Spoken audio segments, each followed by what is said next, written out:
Hi, welcome back. Now let's talk about hiring an attorney. You know, there's a lot of decisions that people have to go through when they make up their mind who they want to hire to help them with their bankruptcy.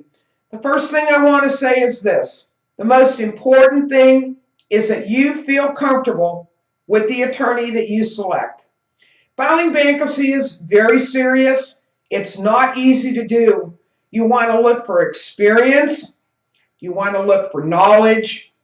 You want to think about and consult with people maybe that you know that have filed bankruptcy. Now, I know this is really hard because it's difficult. Nobody wants to admit that they filed bankruptcy, and nobody really wants to talk about it. But sometimes you can bring it up in other ways. But I will tell you this.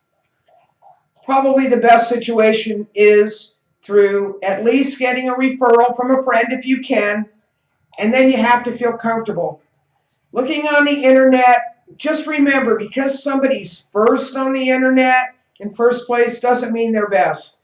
I mean, everybody knows that you can pay people to get phony listings. And remember, a lot of times attorneys that are paying a tremendous amount of money to be at the top, they're charging you for that. You are paying for them to be at the top of the internet. So please think about that. Next, let's discuss, well, what about using a petition preparer?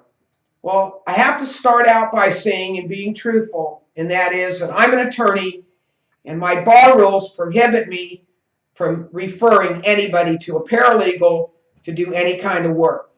But set that aside. I would never, ever recommend that you go to a petition preparer or a paralegal.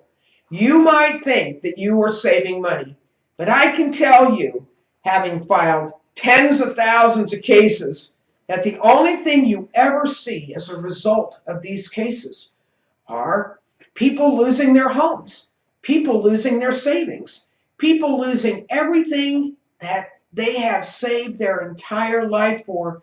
Just a simple mistake made by someone who is not allowed by law to give you legal advice and who most of the time doesn't have a clue about what they're doing. So please, think twice, make sure that the person has experience, ask how many cases they filed. Many people will try to tell you, well, you know, we don't file a lot of cases, but we do a really good job. You know what? Until you filed a lot of cases, you're not going to have any idea about all the pitfalls that can befall you if you don't know what you're doing.